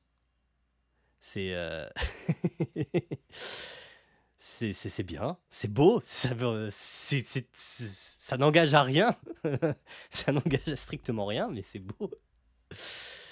Attends, juste par curiosité, parce que je vais reprendre ce sujet-là. Si on essaye, je vais peut-être pas les lire tous, mais si on essaye le même sur mon Enthoven GPT. Attends, je vais le renommer celui-là, je vais l'appeler Onfray. Attends. Bon, tant pis. Voyons, hop. Je reviens au tout début. Attends, alors pour faire le changement, ouais, c'est là. Est-ce que c'est aussi. Est-ce que je me demande. En fait, est-ce que c'est le sujet qui pousse au côté creux? Ou est-ce que c'est vraiment le Enthoven, quoi? Parce que mine de rien, on ferait. Parce que je trouvais que les trucs d'Enthoven, au moins, il y avait quelque chose d'exploitable dans une dissertation. Il y avait un côté, oui, il y a de l'argumentation. C'était mieux, quoi, franchement. Vouloir la paix, vouloir la justice, ne serait-ce pas plutôt désirer une tranquillité qui épargne les tracas d'une quête laborieuse pour l'équité? Peut-être que la paix n'est au fond que la lassitude de la justice, un épuisement qui nous incline à accepter l'injustice afin d'obtenir une tranquillité immédiate et précaire. À trop vouloir la paix, on pourrait finir par renoncer à la justice, accepter l'humiliation et l'oppression sous le prétexte fallacieux d'un pseudo-apaisement. Eh ben, je trouve ça vachement mieux, enfin vachement plus. Il y a une dimension argumentative et problématique là-dedans, quoi. Mais, franchement, là, il n'y a pas de doute. En tout cas, pour générer du texte de dissertation, c'est nettement mieux de partir d'Enthoven que de partir d'Onfray, quoi. Il y a vraiment zéro doute. La justice est une condition nécessaire de la paix, mais elle n'est pas suffisante. Certes, c'est c'est marrant. Je pense qu'on peut soutenir plutôt Ouais. Enfin, non, non, c'est très intéressant comme façon d'aborder le truc. Certes, une paix sans justice n'est que l'empire de la force et de l'oppression. Cependant, une justice sans paix n'est qu'une utopie que l'on fait miroiter sans jamais l'atteindre. Alors, voulons-nous une paix juste ou une justice paisible? Très. Ah, malin ça. Les petites inversions comme ça, ça marche toujours. Peut-être que la véritable interrogation devrait être comment concilier paix et justice. Non, franchement, Antoven, c'est vraiment le buzz de la dissertation. Il y a rien à dire. Je trouve que c'est intéressant d'avoir fait sur le même sujet parce qu'on voit vraiment le traitement très différent. Là, c'est assez frappant. C'est assez frappant, ouais. J'ai un peu la flemme de tout lire. Est-ce qu'on n'essaierait pas de se faire, voyons, Descartes ou Nietzsche, si on fait un vrai philosophe? Allez, c'est reparti pour un vote. Descartes ou Nietzsche? On pourrait faire un vrai vote d'ailleurs, mais faudrait qu'il y ait mon cher Valoulev qui soit dans le chat parce que c'est lui qui, à chaque fois, arrive à les lancer. Voyons, Nietzsche, Descartes, Nietzsche, Descartes, Nietzsche. C'est beau ce combat. J'ai du mal à savoir Nietzsche. J'ai l'impression qu'il y a une petite majorité pour Nietzsche. Ouais, non, Nietzsche a l'air de l'emporter assez clairement. Eh ben, écoutez, on va partir pour Nietzsche. On va partir pour Nietzsche. Hop, Nietzsche. Nietzsche, Wikisource. Hop, voyons, on va aller dans le gai savoir. Allez, hop. On va aller dans un livre pif et on va prendre des paragraphes. En plus, c'est très pratique. Attends, je vais en prendre des cours. Je vais prendre des cours. C'est parti. Ouais, je veux pas que je prenne le truc. On va chercher des passages où il y en a des. Voilà, une succession de plutôt courts.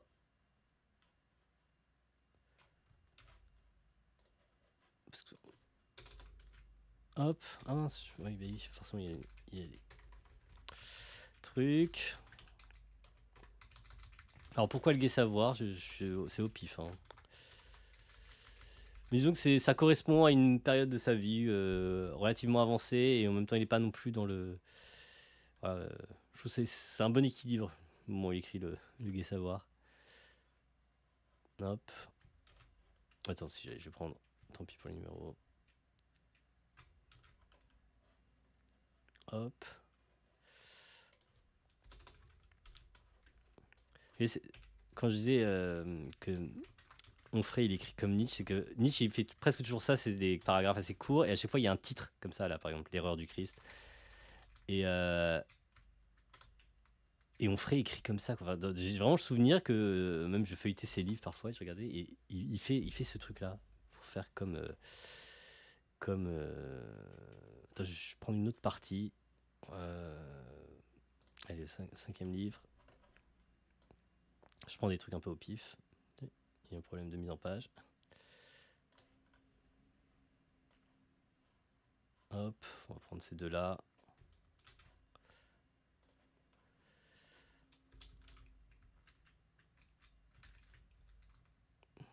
Bon, l'avantage aussi, c'est qu'en plus, Nietzsche, pour le coup, je pense que même en lui disant juste Nietzsche, je serais capable de faire un truc correct. Mais disons, je vais prendre des extraits d'un autre livre. On va prendre des extraits de Crépuscule d'une idole, peut-être, parce qu'il y a des passages où il y a des trucs assez courts.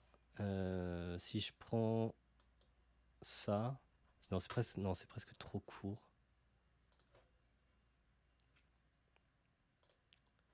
Ça, c'est relativement court. Ouais, non, la mise en page fait que c'est très chiant. En fait, oui, mais ça va être pareil là. Ah non, ça va, il prend juste le numéro. Bon, bah écoute, j'en prends un petit paquet comme ça. Hop. On va prendre le truc probablement misogyne qu'il y avait juste après. Hop. Voilà. Comme ça, on a un petit échantillon de Nietzsche, totalement aléatoire, parce que j'ai vraiment à peine regardé le contenu du truc.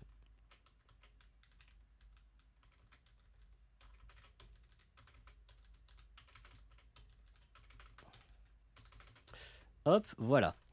Je pense qu'on est pas mal là. Ça fait un bon extrait. Donc, voici une sélection de divers paragraphes tirés de diverses œuvres de Nietzsche.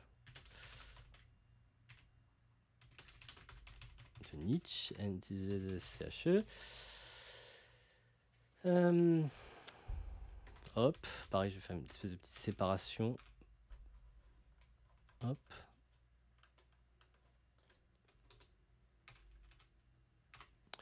Et puis, sur quel... on va prendre les sujets, les autres sujets.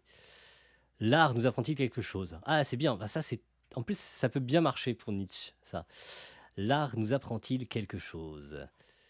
Très bien, très bien. Voyons, j'ai un peu la flemme de réécrire un truc.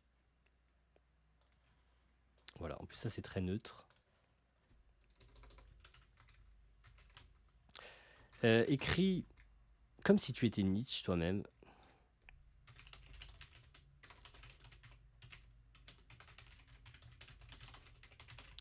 Divers paragraphes sur le sujet. L'art nous apprend-il quelque chose? Donc ça, c'était le sujet des technos. Chaque année, mais franchement, je pense qu'on peut remonter assez loin, comme ça. Chaque année, il y a au moins un des 6 sujets qui parlent d'art.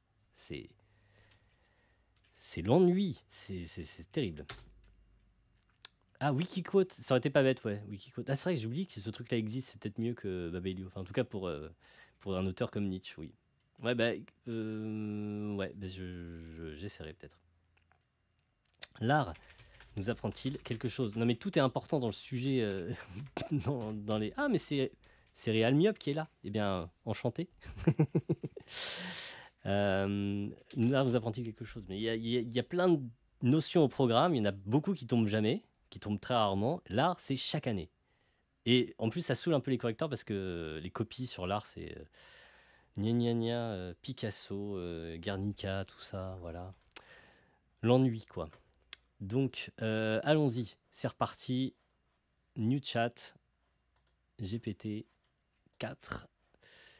Et on va voir ce que ça nous donne. Cette fois, Nietzsche GPT. Alors, historiquement, j'avais fait des lives où je faisais déjà imiter Nietzsche. C'était il y a longtemps, bien avant GPT-3. Non, peut-être... Enfin, non, c'était avec un truc qui est basé sur GPT-3, il me semble. Et ça marchait déjà très très bien. Mais alors là, je pense que ça doit être encore mieux. La révélation de l'art. L'art, comme un éclat des miroirs cassés, reflète non pas une réalité objective, mais des fragments infinis de perspectives. L'art ne nous enseigne pas de vérité absolue, car une telle vérité n'existe pas. Mais il nous ouvre un horizon infini de vérités relatives. Par l'art, nous apprenons à voir le monde non pas tel qu'il est, mais tel que nous pouvons le faire. Franchement, tu me sortirais ce truc-là, je dirais, ouais, c'est possible que ce soit quelque part au fond d'un texte de Nietzsche. La nécessité de l'art. Les hommes vivent, ils cherchent, ils luttent, mais c'est dans l'art qu'ils trouvent le répit, le plaisir, le mystère. L'art est le grand simulacre de la vérité, le subtil menteur qui nous fait aimer la vie. L'art ne nous enseigne pas, il nous séduit, et par cette séduction, il nous incite à explorer, à questionner, à réfléchir. C'est pas mieux que du Nietzsche, mais c'est... Voilà, ça fonctionne comme du Nietzsche, je dirais. L'art, miroir de l'âme. Ce que l'art nous enseigne, c'est notre propre reflet. Déformé, magnifié, rendu étrange et merveilleux. Nous contemplons une œuvre d'art et nous y trouvons non pas une vérité universelle, mais notre propre vérité, notre propre beauté, notre propre laideur. L'art nous dévoile à nous-mêmes. En même temps, faire des aphorismes sur l'art, franchement, c'est dur de mettre l'art suivi d'un truc relativement bref et un petit peu obscur qui n'ait pas l'air profond. C'est presque un peu triché, quoi, ça. De leur donner ce sujet-là. Le danger de l'art. L'art peut être un poison aussi bien qu'un remède. Il peut nourrir les illusions, propager le mensonge, répandre l'obscurité. Il peut nous faire tomber dans le piège de l'autocomplaisance, nous faire prendre le reflet pour la réalité. Il peut nous rendre esclaves de nos propres rêves et désirs. Mais c'est aussi par l'art que nous pouvons nous libérer de ces chaînes en apprenant à voir au-delà des illusions, à chercher la vérité dans le mensonge, à trouver la lumière dans l'obscurité. Je trouve que ça manque de fulgurance, honnêtement. Tu vois, chez Nietzsche, il y a régulièrement des trucs sur lesquels on s'arrête en se disant ah c'est fort quand même, c'est bien écrit, et là c'est ok, mais c'est pas...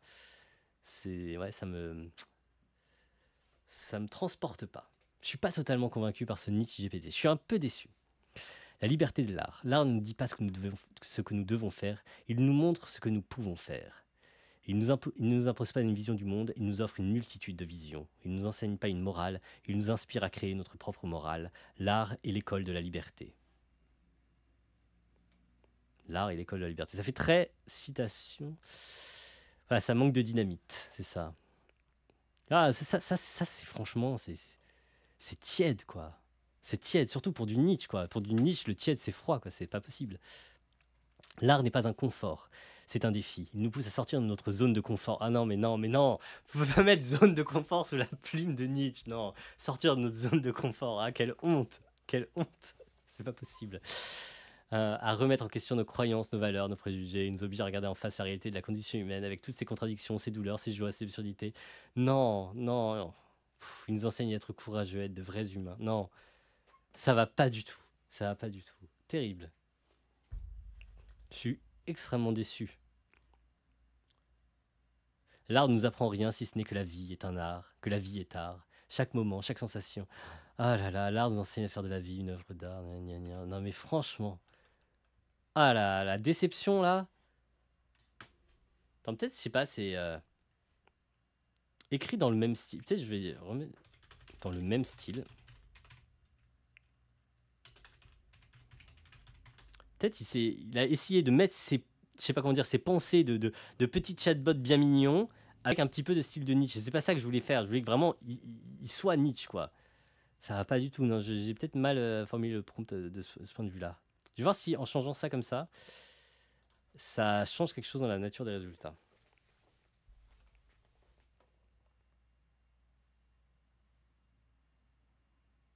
Donc l'art comme miroir. L'art nous tend un miroir, non pas pour que nous nous voyions tels que nous sommes, mais pour que nous nous voyions tels que nous pourrions être. Il est un reflet non de la réalité, mais de la possibilité.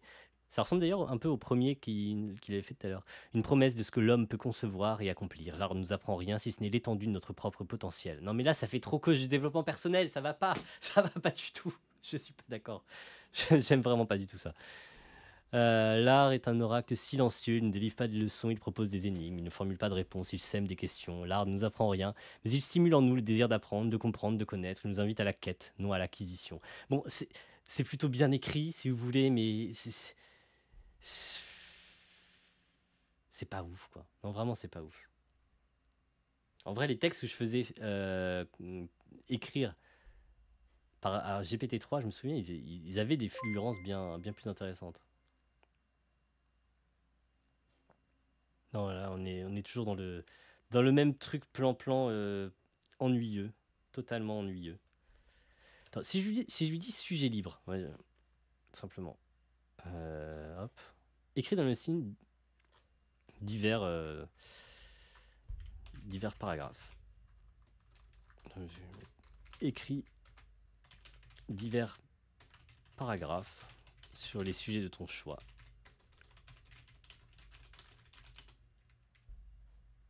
Est-ce que là, si on lui laisse la liberté, quant au sujet, l'ombre de l'ignorance, dans les ténèbres de notre connaissance, l'ignorance nous domine avec sa vaste ombre effrayante, toujours prête à absorber la lumière de notre compréhension. L'ignorance est morte, mais comme sont faites les âmes humaines, il pourrait encore se passer des millénaires avant que l'on cesse de craindre son ombre. Non mais là, il plagie. Plagiat. Parce qu'il y a ce truc-là sur l'ombre de Dieu et le fait qu'il se passera des millénaires. Enfin, je sais qu'il a plagié un truc là. Dans ton premier paragraphe. Plagie ou paraphrase un passage de Nietzsche. Non. Je te demande d'écrire de façon créative.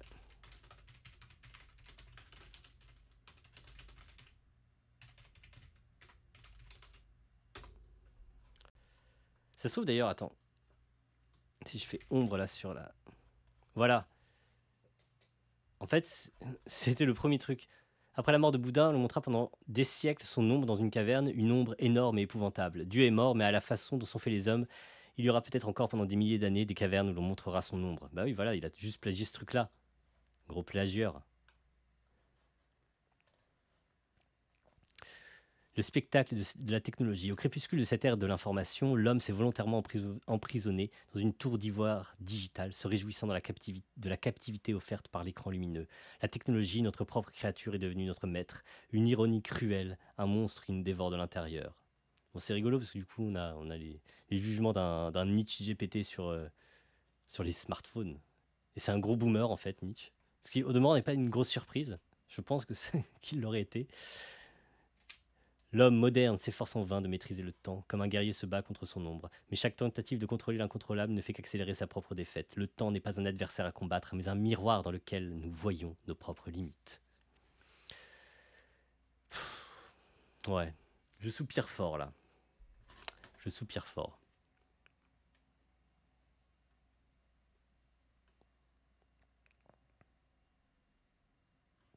L'homme contemple la nature de la réalité comme s'il observait un paysage à travers une fenêtre embuée. Il croit voir la vérité, mais ce qu'il voit n'est que le reflet de ses propres désirs et craintes. Sa perception de la réalité est en réalité une illusion qu'il a lui-même créée. Hashtag deep. Vas-y, je suis sûr que tu mets ça sur LinkedIn et tu passes pour très profond. Franchement.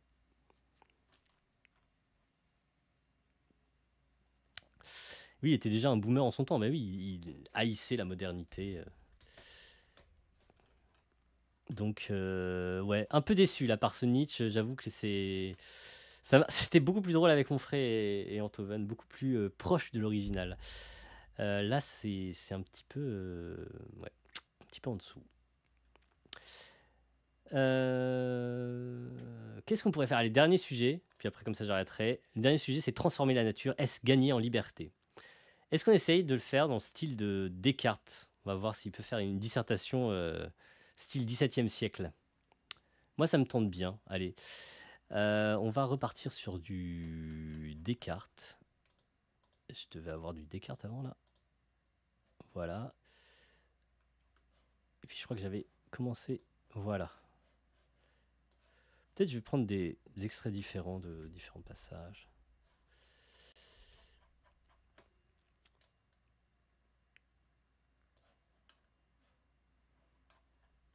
Qu'est-ce que je pourrais prendre? Peut-être partir plutôt sur le discours de la méthode, ne serait-ce parce que je connais mieux, et du coup, ce serait plus facile de trouver des passages intéressants dedans. J'avoue que les passions de l'âme, c'est pas exactement mon texte préféré. Discours, j'arrive pas à le trouver, putain. Discours, oh, voilà, discours de la méthode. Hop. Attends, peut-être là, le texte sera moins... Mais non, mais pourquoi tu me le mets avec cette vieille graphie là? Première partie. Allez, on va le mettre... Franchement, je vais juste prendre le début. J'en prends un max. Hop. Ah, ok, bon. Mais il y aura les WA, parce que là, ils n'ont pas modernisé le truc. Je vais voir. Est-ce que tout ça pourrait rentrer? Hop, new chat. Puis à un moment donné, je vais être bloqué parce qu'il y a une limite du nombre de demandes qu'on peut faire en 3 heures. Attends, non, alors je vais préparer le prompt ailleurs parce que sinon ça va pas le faire. Voici le début du discours de la méthode de Descartes. Donc, au demeurant, il a dû voir passer 1 ou 2 fois dans ses données d'entraînement. Pour te donner une idée de son style.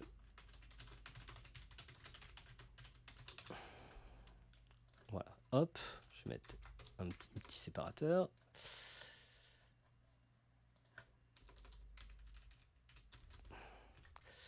Écris maintenant dans le même style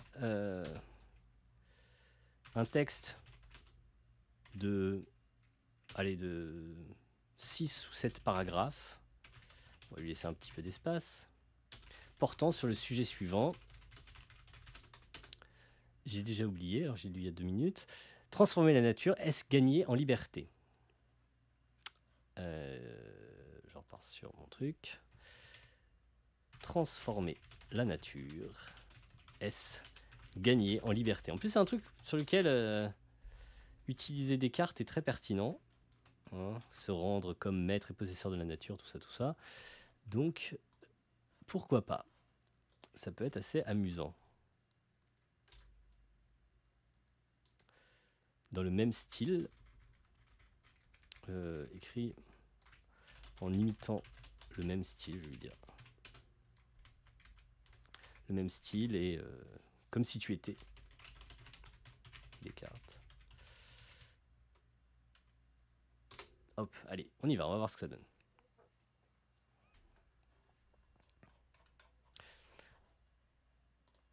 Je trouve ça rassurant en vrai, surtout que Nietzsche est un des philosophes qui a eu le plus de style. Mais on avait vraiment réussi à lui faire écrire des trucs dans un style très nietzschéen. D'ailleurs, je crois que c'est un live qui doit être sur ma chaîne de replay de live. En tout cas, il y a quelques passages de ça. Et donc, à mon avis, il y a moyen, c'est juste, peut-être pas sur ChatGPT, peut-être en passant par le Playground, ça serait plus possible, en lui demandant de compléter un texte écrit par Nietzsche. Parce qu'en fait, c'est comme ça qu'on procédait, c'était...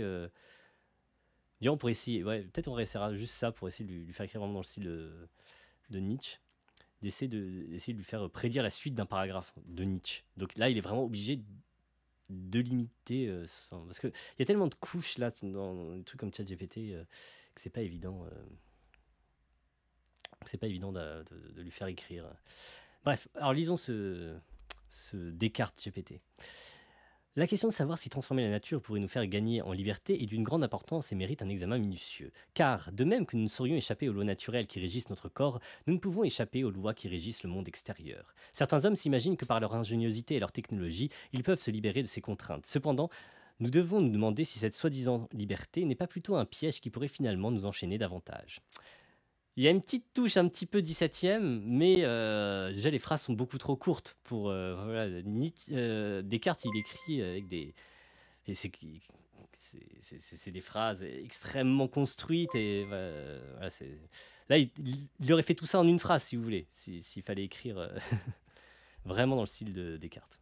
Dans ma jeunesse, j'étais convaincu que la véritable liberté, du coup il limite le style assez autobiographique du discours. Dans ma jeunesse, j'étais convaincu que la véritable liberté résidait dans la connaissance. En apprenant et en comprenant les lois de la nature, nous pourrions, pensais-je, les manipuler à notre avantage et ainsi gagner en liberté. La science et la technologie m'apparaissaient comme des outils puissants pour accomplir cette tâche. Cependant, avec le temps, j'ai commencé à douter de cette vision. Bien sûr, la connaissance des lois de la nature nous donne un certain pouvoir. Nous pouvons construire des machines qui nous facilitent le travail, inventer des médicaments qui guérissent nos maladies, créer des moyens de communication qui réduisent les distances, mais en même temps, nous créons de nouvelles dépendances. Nous devenons esclaves de nos machines, dépendants de nos médicaments, accros. Non mais accros. Il n'a pas du tout chopé le côté 17e. Non, je suis pas d'accord. Attends, je vais... ça ne va pas du tout. Je vais même pas lire la suite. Pas du tout. Ça doit ressembler à un texte écrit par un philosophe du XVIIe siècle.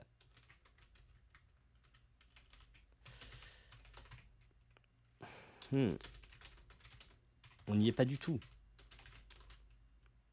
Réessaye. Allez hop. Je suis un peu sec, hein. C'est comme ça. Faut pas hésiter à être un peu dur avec ces modèles de langage. Il est sans conteste que l'ambition de transformer la nature est une entreprise qui s'immisce dans le cœur des hommes, non pas depuis une époque récente, mais depuis les temps immémoriaux. Chacun estime posséder la clairvoyance nécessaire pour distordre et modeler le monde selon sa propre vision, en l'espèce une vision faite de confort et d'aisance, s'éloignant des souffrances que nous impose parfois la réalité naturelle. Ce désir de remodelage, est-ce donc une manifestation de notre liberté, ou s'agit-il d'une autre chose? Ok, attends, je l'arrête tout de suite pour pas qu'il me fasse le truc en entier. C'est mieux, mais les phrases restent trop courtes. Trop court. Tu peux t'écarter. Parce qu'en fait, je crois qu'il est juste en train de réécrire ce texte-là en lui mettant une touche de 17e. Une touche voilà, vraiment du style de Descartes. Mais les phrases restent trop courtes. Restent trop courtes et ne ressemblent pas assez au style de Descartes. Ouais, voilà. Qu'est-ce que je pourrais dire d'autre?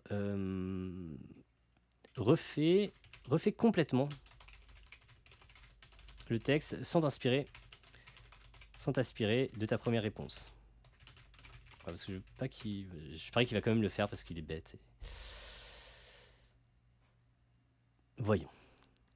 Il est sans doute évident que l'aspiration de l'homme à façonner la nature à son image est aussi ancienne que sa présence sur Terre. Donc déjà, il il est en train de réécrire son premier texte, contrairement à ce que je lui avais demandé.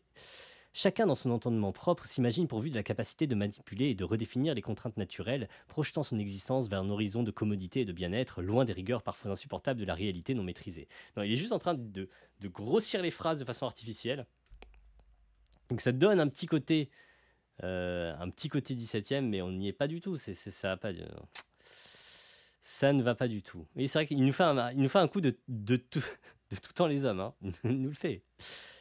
Après, de tout temps les hommes, je crois bien que c'est dans un texte, je sais pas si c'est pas de Leibniz, d'un auteur comme ça, je crois. De Leibniz, il me semble, qui écrivait en français.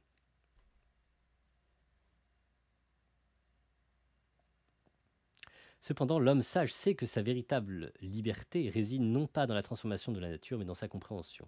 Apprendre les lois qui régissent le monde, percevoir la beauté des choses telles qu'elles sont, c'est là le véritable affranchissement. Pourquoi donc l'homme devrait-il chercher?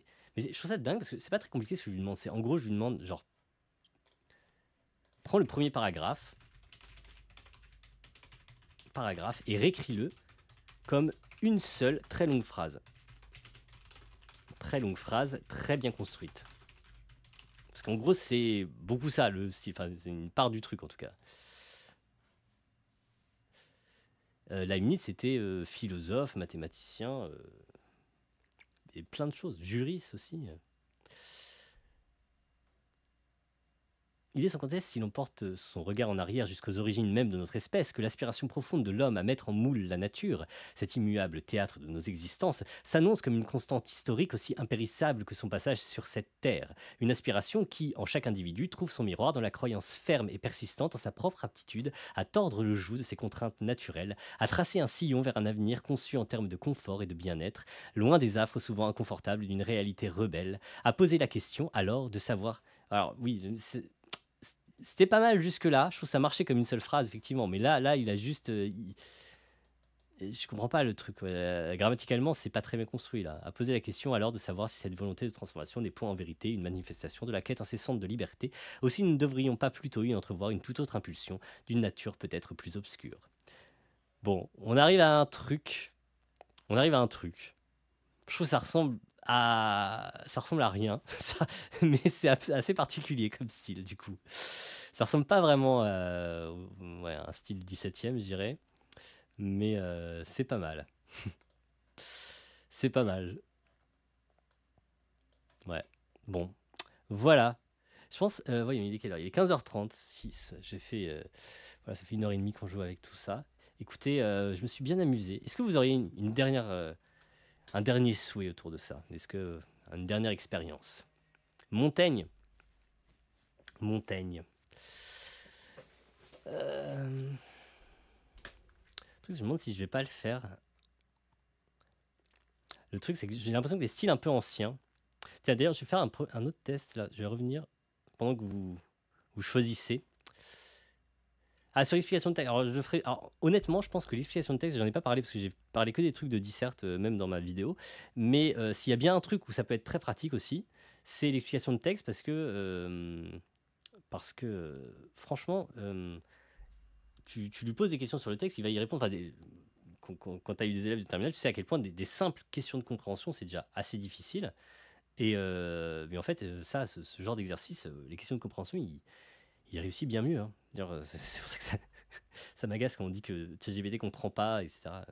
N'a pas vraiment de compréhension. Je veux dire, mais dans ce cas, un élève de terminale, mais il comprend rien. Il ne comprend mais alors vraiment rien, parce que très clairement, sur des tâches du type question de compréhension sur un texte de philosophie, c'est tellement le jour et la nuit entre les capacités d'un élève de terminale et les capacités de ChatGPT.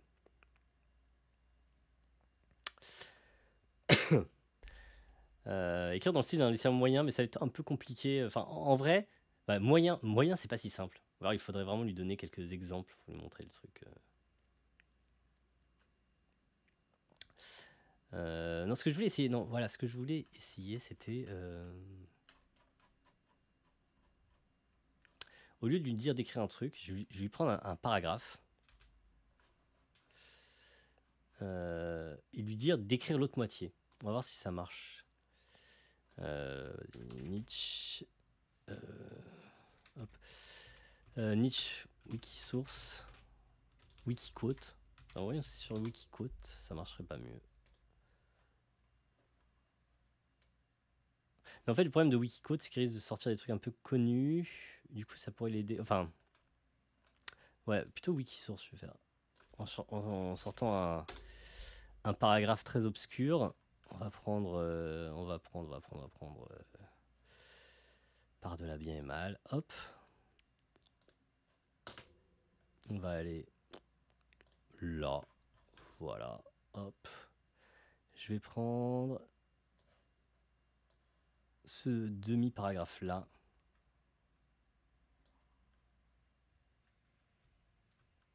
Je sais pas, il a l'air un peu bizarre ce paragraphe. On va prendre ce demi-paragraphe là. Je vais garder le mais, comme ça partira sur le même truc. Et je vais lui dire, voici la moitié d'un paragraphe de Nietzsche. Écris toi-même l'autre moitié. Est-ce que cette fois, j'ai même pas, enfin, comme ça on va le lire au fur et à mesure. Donc l'homme d'une période de dissolution chez qui se mêle le sang de plusieurs races porte en lui des hérédités multiples, c'est-à-dire des instincts, des évaluations contraires et souvent même contradictoires qui luttent entre eux sans trêve. Cet homme qui représente généralement les cultures, c'est bien, on est tombé sur un paragraphe raciste de Nietzsche, voilà. En même temps, c'est pas l'auteur le plus safe. Hein. Cet homme qui représente généralement les cultures tardives et les lumières brisées sera un homme faible. Son aspiration la plus profonde sera de vouloir... Ça peut poser un problème à ChatGPT, ceci dit, parce que forcément, il n'aime pas trop ce genre de thématique. Son aspiration la plus profonde sera de voir cesser la guerre qui est en lui. Le bonheur lui semble identique à un régime calmant et méditatif, par exemple l'esprit épicurien ou chrétien. Ce serait surtout pour lui le bonheur de pouvoir se reposer, de n'être pas dérangé, le bonheur de la satiété, de l'unité finale, sous forme de sabbat des sabbats, comme dit le rhéteur saint Augustin, qui était lui-même un tel homme. Mais quand une telle résolution de l'esprit est introuvable, quand la guerre interne persiste, alors je vais juste vérifier que c'est pas ça. Non, donc c'est pas ça. Des fois qu'il soit parti pour dire la suite exacte, ce qui serait relativement inquiétant. Mais quand une telle résolution de l'esprit est introuvable, quand la guerre interne persiste, l'homme est contraint de devenir une créature de conflit, une manifestation vivante de polarité contradictoire. C'est l'homme qui, dans sa quête d'harmonie, peut se transformer en une dynamo d'idées, d'art et de philosophie. Un petit peu anachronique, il me semble, la dynamo. Ou alors je me trompe. Pourtant, en lui, la paix est souvent insaisissable, les valeurs et les croyances s'affrontant dans une bataille sans fin pour l'hégémonie. Son salut ne réside pas dans la réconciliation de ses forces antagonistes, mais dans l'acceptation de sa propre nature contradictoire. De cette mêlée chaotique d'idées et de valeurs, il peut émerger des pensées d'une profondeur insoupçonnée, des actions inattendues et une capacité d'innovation sans précédent. Il y a des petits côtés Startup Nation dans voilà, capacité d'innovation. J'ai du mal à imaginer ces trois mots sous la plume de Nietzsche. Hein. Cet homme est une fusion vivante de ce qui a été et de ce qui pourrait être, un carrefour de possibilités infinies. C'est le fardeau et la bénédiction de son existence, le catalyseur de sa créativité et le moteur de son désespoir. Il est à la fois la déconstruction et la renaissance, l'épitaphe d'un monde révolu et le préambule d'un avenir encore non écrit. C'est mieux que les trucs qu'il m'écrivait tout à l'heure quand même. Je pense que ça reste quand même une méthode plus efficace, effectivement, de lui faire continuer un truc. 1870 à Dynamo, et... Ah ouais, d'accord. Et bien plus tard pour l'idée qu'on s'en fait. Oui, peut-être il y aurait un décalage. Mais peut-être, voilà, il est très au courant des choses de son temps, et donc il est capable d'écrire ça. Bon, ouais, ça marche un peu mieux, donc... Mais je pense que si vous faites ce truc-là dans le playground, donc pas dans le contexte ChatGPT, ça marchera beaucoup, beaucoup mieux. Surtout, en fait, si tu lui dis même pas écris toi-même l'autre moitié, tu mets juste une série de citations et tu arrêtes celle-ci au milieu et tu lui fais continuer comme ça la phrase, parce que tu indiques bien que c'est pas fini. Et donc, ça marchait déjà très très bien sur GPT-3 peut-être il y a 2 ans. Donc, à mon avis, ça marchera encore mieux. Alors, qu'est-ce que vous me disiez Emmanuel Macron, ça va être très chiant si on fait Emmanuel Macron. Montaigne, c'est sympa parce qu'il y a un langage particulier, effectivement. BHL. BHL. Attends, je vais juste regarder. Si BHL sur Babelio, il y a moyen d'avoir des trucs marrants. Ça pourrait être drôle, BHL, en vrai. Attends, livre. Non, je veux l'auteur. Ah oui, non, parce qu'il faut mettre son nom complet. Bernard Henry. En même temps, tu t'appelles Bernard Henry, je veux dire. Pas évident. Putain. Je m'y attendais tellement pas. C'est génial. Ah, merveilleux. Merveilleuse image de profil. On sent que celui qui gère la page a beaucoup d'amour pour BHL. Merveilleux. Il y a 68 citations avec des trucs du virus qui rend fou. Ça peut être très sympa. En vrai, j'ai envie de me faire, j'ai envie d'essayer avec BHL. Ça peut être quand même marrant. On va prendre des vrais extraits parce que ça n'était pas un le premier. Hop.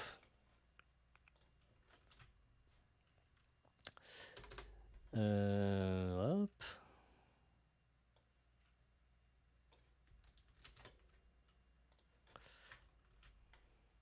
En vrai, j'ai jamais lu de BHL.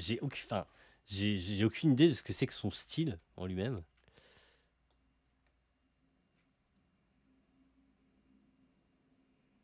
Mais quel intérêt de mettre... Attends, parce qu'il parle de Baudelaire. Ok. Il pense à Bruxelles, à Paris, une fois de plus, il se demande ce qu'il a fait ici, dans cette ville odieuse, quand c'est là-bas, Poulet l'a dit, que se joue sa gloire et sa fortune. Mais pourquoi mettre cet extrait-là? Il n'y a rien de...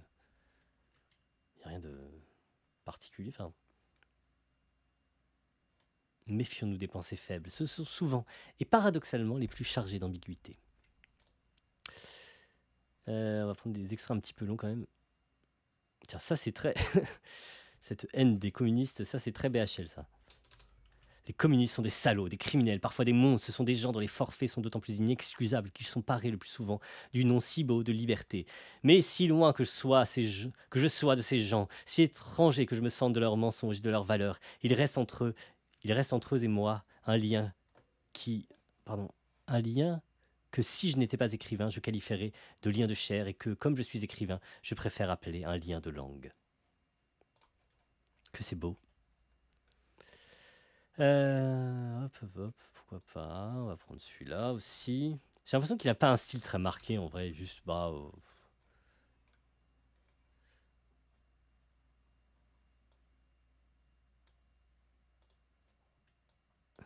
il donne des leçons sur la Bosnie, très bien.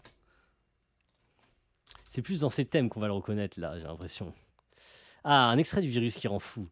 Cette solidarité crépitante dont on était en train de nous bassiner, cette insurrection de fraternité sur fond de Robinsonade et de no conso, ce côté moins de bien, plus de lien, il faut parler aux arbres, laisser entrer la lumière, s'écouter les uns aux autres, était une duperie. N'ayons pas peur des mots, c'était une duperie.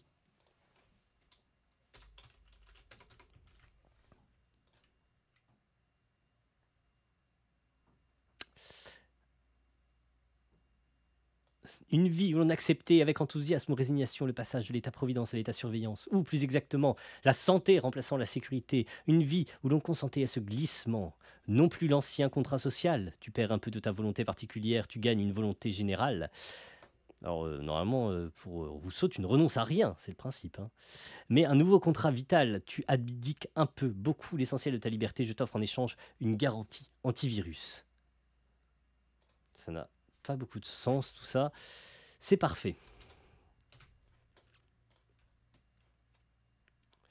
S'il y a d'autres extraits du virus qui en fout, on va juste prendre les extraits du virus qui en fout, c'est drôle.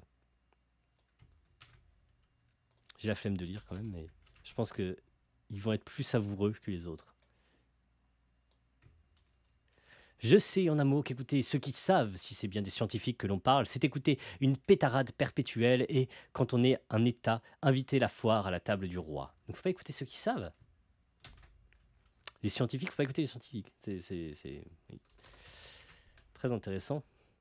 En même temps, Macron est un petit peu épidémiologue apparemment, donc a priori c'est sûr que c'est pas nécessaire en fait. Ah, il y a plein d'extraits de... Je pense que les mecs qui mettent les citations, ils sont pas bien intentionnés.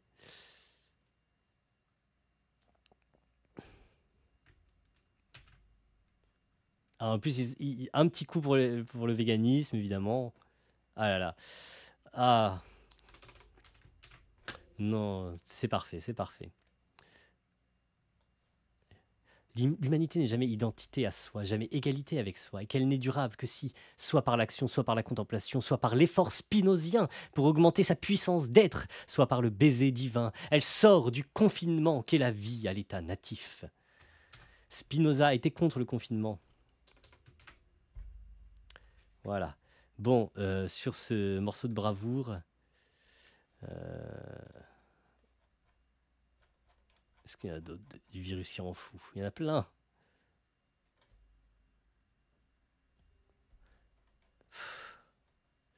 Bon, allez, j'ai la flemme d'en faire plus. On va s'arrêter sur celui-là. Hop, je prends ça. Non, alors voyons, qu'est-ce que j'écrivais déjà du philosophe Bernard-Henri Lévy.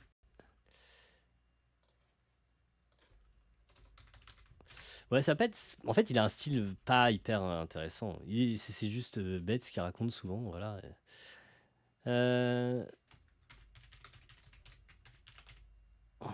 Henri Lévy. C'est Lévy, je sais plus.